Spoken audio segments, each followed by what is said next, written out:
Hallo almal, dis Ignou en baie welkom by hierdie sessie.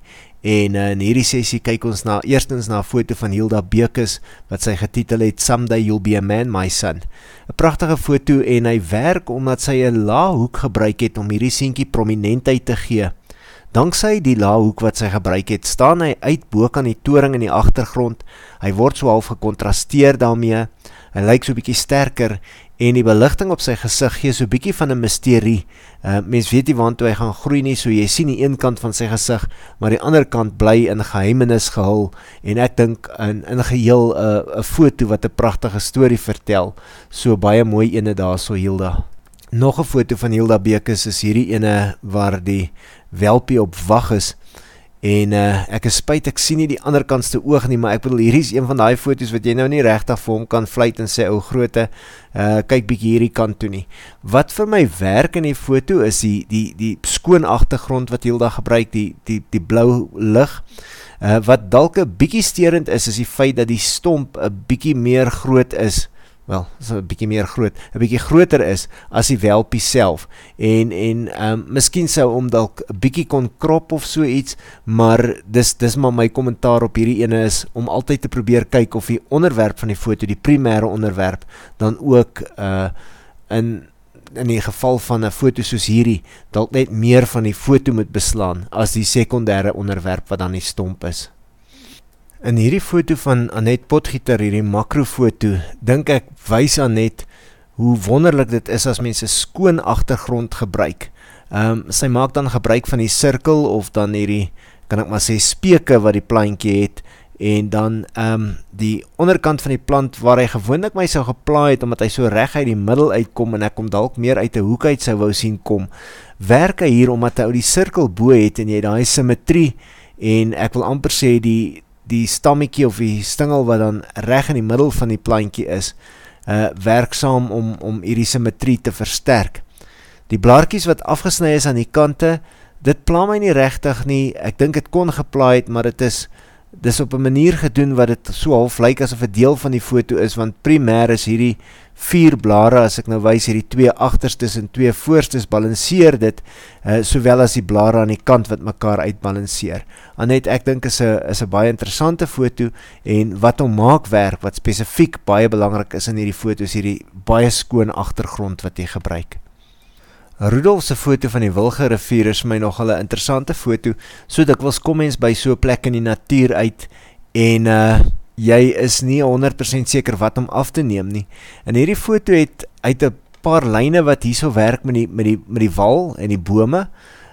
Hierdie boom hierso deel die foto amper half middel deur. Nou in baie foto's kan dit steurend wees, maar in hierdie foto weet ek nie, dit pla nie regtig nie. Al wat my pla van die foto is dat daar nie regtig 'n punt van belangstelling is waar mense oog na toe getrek is nie. Jy kyk half van die stroom af en dan kyk jy terug, so jou oog bly half soekend, en dan raak hierdie stomp dalk so 'n bietjie van 'n punt van belangstelling, maar dis ongelukkige punt wat dan in die niet in verdwyn nie na bo. Maar interessante tegniek met die beligting, Rudolf, ek weet nie of hy hier bietjie oorgesatureer is of die kleurversadiging te veel is as jy kyk na die grasies nie, aan die agterkant nie soveel nie, dit kan die son gewees het wat so helder geskyn het, ek is nie 100% seker nie, maar dan iets anders wat ek wil opmerk op hierdie foto, is dalk net die gebruik van rame. In hierdie foto, baie mense gebruik verskillende tipes rame. In hierdie foto pla die raam my nie so seer nie, maar dit kan steurend raak as 'n mens 2 kleure in 'n raam het, en dis dalk 'n kleur wat jy nie heeltemal in die foto kry nie, of die raam is so bietjie aan die dik kant. Soos ek sê, in hierdie foto dra die raam by, maar dis nogal 'n onderwerp waarna 'n mens baie fyn moet kyk wanneer jy jou foto's raam is, om te kyk, jy weet, dra die raam by tot die foto, of is dit bietjie steurend in die foto. Lizzie het hierdie foto geneem van die sonsondergang, en ek hou van die eerste ding wat sy gedoen het, was om 'n voorgrond hier te kry. So dikwels neem mense sonsondergange af, sonder om iets in die voorgrond te kry. Nou, dis dalk 'n bietjie donker hier aan die onderkant, maar ek hou van die lig wat deur hierdie, ek weet nou nie, is 'n veld, grassade, of dalk selfs koring, ek kan nie presies sien daarso nie. Al wat ek dalk sou aanbeveel, Lizzie, is dat jy kyk, ek gaan nou net met die muis hier wys, as jy hom dalk kon krop in hierdie rigting, dat jy 'n bietjie van die lig hierbo het, 'n bietjie van die wolke daarso, maar tans is die son bietjie in die middel van die foto. Ek sê nou baie bietjie, hy's baie in die middel van die foto, om die waarheid te sê, hy's presies in die middel van die foto. En met die reël van die derdes, sou dit dalk nogal lekker kon gewerk het om die son aan die linkerkant te plaas, met daai lekker wolk daar rondom hom. So ek herhaal weer, ek gaan hier met die muis wys, so tipe panoramiese foto, as mens hierdie foto krop hier, jy gaan hierso op, en jy hou hom hier aan die kant met daai dramatiese wolke regs. Hilda dan hierdie foto van die Sanipas ingeskryf en of ingestuur, en al wat ek van hierdie foto wil sê, hier in die bokant was hy vir my 'n bietjie uit, met ander woorde, mens moet altyd maar na die kamera se histogram kyk, of die histogram op Photoshop, of die sagteware wat jy gebruik om te kyk, of kan 'n mens daai uitgewaste gedeelte dalk 'n bietjie terugwen.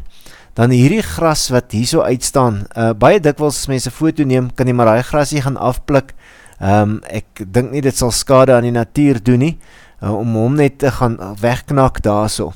En dan, ek hou van die lyn wat hierdie berge hier afvorm, dis baie oulik. En dan Hilda, wat jy reg doen en wat jy probeer soek hierna is 'n voorgrond, 'n middelgrond en 'n agtergrond. En dit is wat in landskappe vreeslik belangrik is, om daai dimensies te verkry. Nou ja, dis dan in kort 'n paar foto's wat ons geëvalueer het, en ek sal binnekort nog 'n evalueringkie doen, maar ek hoop dat almal van julle iets geleer het uit die foto's wat ons in hierdie video geëvalueer het.